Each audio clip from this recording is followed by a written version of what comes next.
කාමයේ වර්ධව හැසිරීමේ අංග කීයක් තියෙන්න ඕනද? පහක් තියෙනවා. මොනවාද? අන්සතු ස්ත්‍රියක් හෝ පුරුෂයෙක් වෙන්න ඕන. අන්සතු බව දැනගන්න ඕන. ඊට පස්සේ කියන්න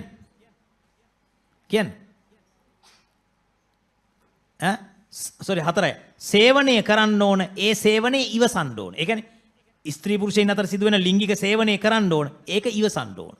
කවුරු හරි කෙනෙක් අපි දුමු කවුරු හරි කෙනෙක් බලෙන් අරගෙන ගිහිල්ලා එයාත් එක්ක ලිංගික සේවනය කරනවා. එතකොට එයා කැමති නෑ පළ කියලා එලවන්න හදනවා. එතකොට එයාට කාමයේ වර්ධව හැසිරීම වලක් වෙන්නේ නෑ. එයා කැමැත්තෙන් නෙමෙයි එතන ඉඳලා තියෙන්නේ. කතාව තේරුණා? කවුරු හරි කෙනෙක් ඉවසුවනම් හොඳයි කියලා ඉවසගෙන හිටියනම් මොකද වෙන්නේ? එයා ඒකට අහු වෙනවා. තේරුණාද? දැන් අතීතේ වෙලා තියෙනවනේ එහෙම කතා. මොකද්ද? දැන් අපි තුමු හොඳ ස්වාමින් වහන්සේ නමක් ඉන්නවා. ඒ ස්වාමින් වහන්සේ පිණ්ඩපාතේ වඩිනවා. පිණ්ඩපාතේ වඩිනකොට ඒ ගෙදරක ඉන්නොත් ටිකක් උස මහත තියෙන දඩාර ගෑණියෙක්.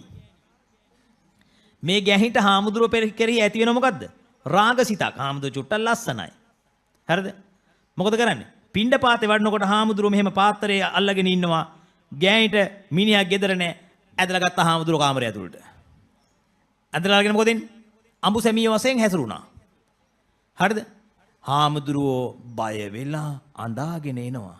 අඬාගෙන ඇවිල්ලා බුදුහාමුදුරන්ට කියනවා ස්වාමීනි අද මට මෙහෙම වැඩක් වුණා. ස්වාමීනි මම ස්ත්‍රියක් සමග මෛතුන සේවනය කළා. බුදුරජාණන් වහන්සේ අහනවා නුඹ ඉවසුවාද? නෑ ස්වාමීනි මම කිසිදු කැමැත්තක් දැක්ුවේ නෑ.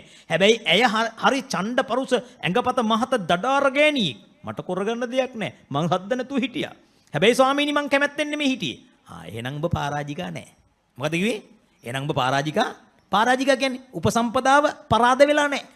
බලන්නකෝ. තේරුණාද? තථාගතයන් වහන්සේගේ දීපු මේ මොකද්ද? අපිට තියෙන විනයෙන් තියෙන ආරක්ෂාව රැකවරණේ. දැන් බැරි වෙලා හරි ඒ භික්ෂුව අනේ හොඳයි. මෑගේ සැප මෑගේ පහස මට හොඳයි කියලා ඉවසුවා නම් උපසම්පදාව left. දැන් තේරුණාද කියන එක? අපි හරි පරිස්සම් වෙන්න ඕන. දැන් අපි හාමුදුරුවෝ වශයෙන් ඉන්නකොට මොකද වෙන්නේ? දැන් අපි සමහර වෙලාවට දැන් මේ කාලේ තමයි මම පිණ්ඩපාතේ වැඩම කරන්නේ නැත්තේ දුර පළාත්වල කැලෑවල ඒ ගම්මාන වලට පිණ්ඩපාතේ යනවා. ඒතර මම නම් බොහොම පරිස්සම් වෙන හේතුව මොකද? මම නිකන් යටින් බලනවා මේක මොකාට දෙන්නේ කියලා. ඒ කියන්නේ මේක පරිස්සම් කරගන්න එපා උපාසකම්මා. තේරුණාද කියන්නේ? ඔව්.